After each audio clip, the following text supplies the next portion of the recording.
हरिओम. पसायदान. योगदा श्री जयगणेश जोशी यांनी केलेले निरूपण. प्रवचन क्रमांक 25. पसायदान. ओवी चौथी भाग 5. वर्षत सकळ मंगळी ईश्वर निष्ठांची मांदियाळी अनवरत भूमंडळी भेटतू या भूता.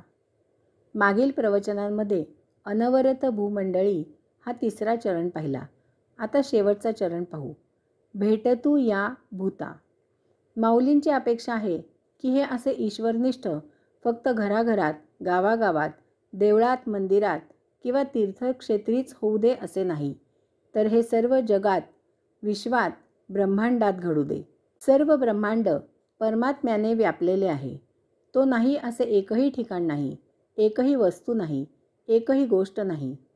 हे ओळखून हे सर्व ब्रह्मांड त्याच्या नामगजराने निनादू दे, त्याच्या महिम्याने भरून जाऊ दे, गुणगायनाने उधळू दे, त्याच्या सहवासाने पावन होऊ दे. परंतु हे होणार कसे? मठ आश्रम स्थापन करून ते महर्षी मठाधिपती दरवर्षी वारीला जाण्यापेक्षा, मुक्ती प्राप्त होऊन योगधामी जाण्याची अपेक्षा करण्यापेक्षा दरवर्षी America, Canada, England, Germany, Switzerland, Italy, Japan इत्यादी अशा परदेशी वारी करतात. कोणाच्या नावाने? अध्यात्माच्या नावाने. कोणाच्या जीवावर? भक्तगणांच्या जीवावर. त्यांच्या स्वतःसह त्यांचे किती शिष्य ईश्वरनिष्ठ आहेत? येथे या हा मोलाचा शब्द आहे. भूता म्हणजे या जगतात जेवढे मानव आहेत त्या सर्वांना, धर्म, जात, पात, पंथ, जथा, समुदाय, संप्रदाय, स्त्री, पुरुष, लहान, तरुण, वृद्ध, लुळे, पांगळे, पुण्यवंत, पापी इत्यादी असे सर्व भेद बाजूला करून, दूर ठेवून, विसरून अशा या सर्वांना ईश्वरनिष्ठांची भेट होऊ दे. यासाठी कोणीही वर्ज नसावा, वगळला जाऊ नये. एका ठिकाणी समारंभात असेच एक महाविद्वान पंडित संत वाङ्मयाचे, विशेष करून भावार्थ दीपिकेचे प्रगाढ अभ्यासक पसायदानावर प्रवचन देत होते. त्यावेळी ते जे काही म्हणाले त्याचा माझ्या भाषेत गोषवारा असा होता. एका अहिंदू मुलीने एका समारंभात पसायदान गोड आवाजात फार सुंदर सादर केले. एका अहिंदू माणसाने पसायदानातील सारतत्व, पसायदानाचे सार, पसायदानाचा गाभा फार सुंदर सांगितला. त्याने पुढे असेही म्हटले की ज्ञानेश्वरांच्या पसायदानाचा त्याच्यावर फार सखोल प्रभाव पडला आहे. यावर या विद्वान पंडित प्रवचनकारांचा, संत वाङ्मयाच्या गाढ्या अभ्यासकांचा, भावार्थ दीपिकेच्या प्रगाढ अभ्यासकांचा अभिप्राय असा होता. अहो, यात नवल ते काय? पसायदान मुळातच इतके गोड आणि सुंदर आहे की ते त्या अहिंदू मुलीने तसेच गोड सुंदर गायले, तर त्यात नवल ते काय?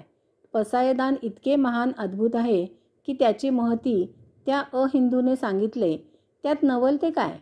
आता मला सांगा की अशा या वातावरणात भेटतू या भूता कसे साध्य होणार?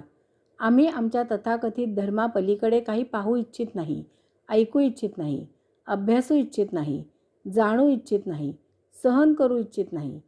आम्हाला एका विशिष्ट धर्मावर आधारित राज्य घोषित करायची, त्या धर्मावर आधारित कायदे अंमलात आणायची आणि त्या धर्मावर आधारित समाज विभागायची घाई झाली आहे. आम्हाला लोकशाहीने, परंतु धर्माच्या आधारावर मते मिळवून लोकशाही रुजवायची घाई झाली आहे. मग येथे वैष्णव धर्म कसा प्रस्थापित होणार आणि सुखय नैवल कसा नांदणार? भरपूर ज्ञान, उत्तम प्रवचन म्हणजे ईश्वरनिष्ठा असेलच असे नाही. गळ्यात माळ घातली म्हणजे ईश्वरनिष्ठा असेलच असे नाही.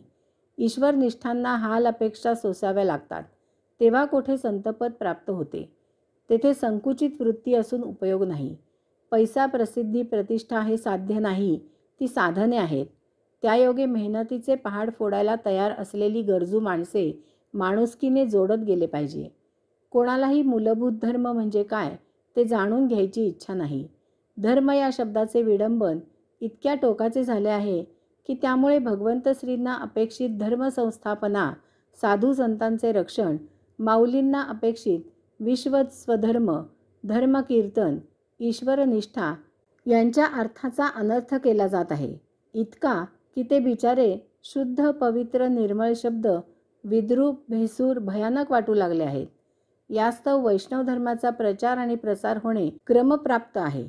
त्यायोगे शाप देणारे अहंकारी ऋषी नकोत, तर त्यासाठी धर्मनिष्ठ असलेल्या संत समागमाच्या वर्षावाचा मांगल्याचा सडा घालणारे माणुसकी असलेले ईश्वरनिष्ठ संत पाहिजेत. तरच भेटती या भूता साध्य होईल. हरिओम.